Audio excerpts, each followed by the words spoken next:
Hey guys, welcome back to The New Critic, and today we're going to be looking at Season 1 of The Walking Dead World Beyond. So, The Walking Dead World Beyond is a 2-season limited series that will lead up to the upcoming Rick Grimes movies, which I'm very excited for.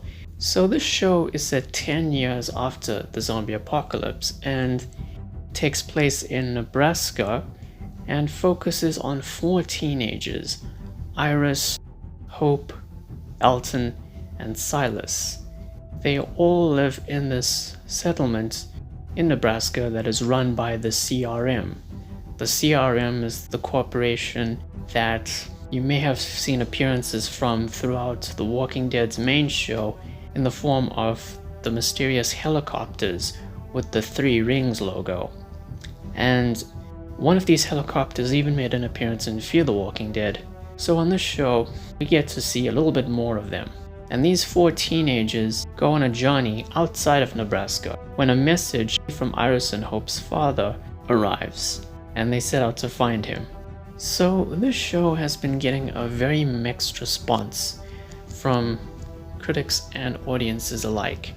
It has like a 41% on Rotten Tomatoes, and it's definitely not for everybody. I think its target audience is Gen Zers and, the teens of this generation. And, that's fine, but thankfully this is nowhere near as teen-oriented as I thought it was going to be. So I'm happy to say that I actually enjoyed this show, but it does have a lot of problems. And let's get into that.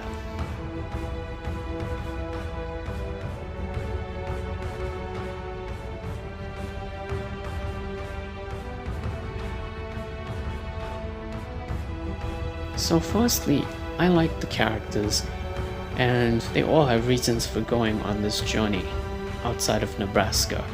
And seeing them attempt to survive on their own against the zombies was cool, even if it's been done to death in this franchise. Getting a proper glimpse into the CRM this time around was interesting. This particular settlement in Nebraska is run by a colonel lieutenant by the name of Elizabeth Kublek. There is definitely some conflict between her and Iris in particular. There were 2 other characters I found interesting, that being Felix and Huck. Along the way, they also come across Percy and his uncle Tony. This season makes an extensive use of flashbacks in order to flesh out the characters and their backstories, and what we learn about them is interesting, though I do have an issue with this and we'll discuss it shortly. The zombies were pretty cool in this show.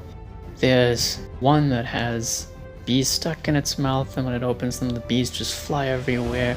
There's 1 or 2 of them that have moss growing out of them, and I'm hoping to see more unique zombies like this in Season 2 of the show. There are some post-credit scenes, and they give us some info on the A and B mystery from Season 9 of The Walking Dead's main show, and I'm sure we'll learn even more about that in Season 2.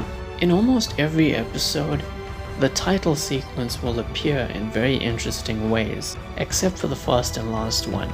They're just on a black screen.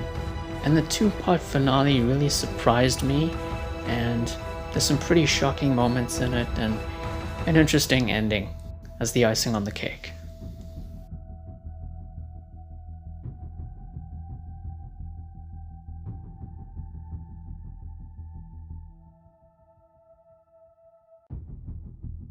Now, this season is not the best way to start this limited series. There's a couple of reasons why, and it's just that firstly, the pace is really, really slow. The story could have been covered in about 5 or 6, maybe 7 episodes, and they kind of stretched it thin. Even the 4th episode is just filler. I mean, just watch the post-credit scene and don't bother with the rest of the episode.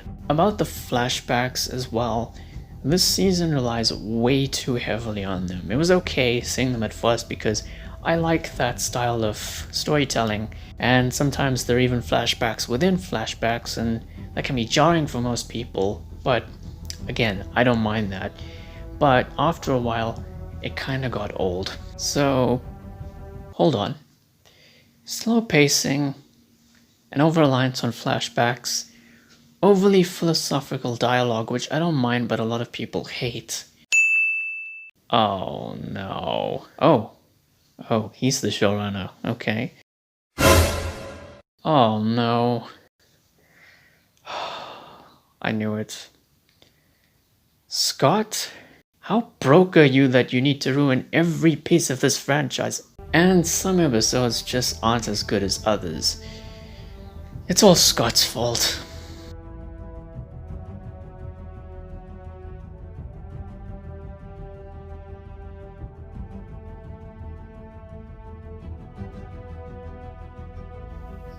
So yeah, that was my review of Season 1 of The Walking Dead World Beyond.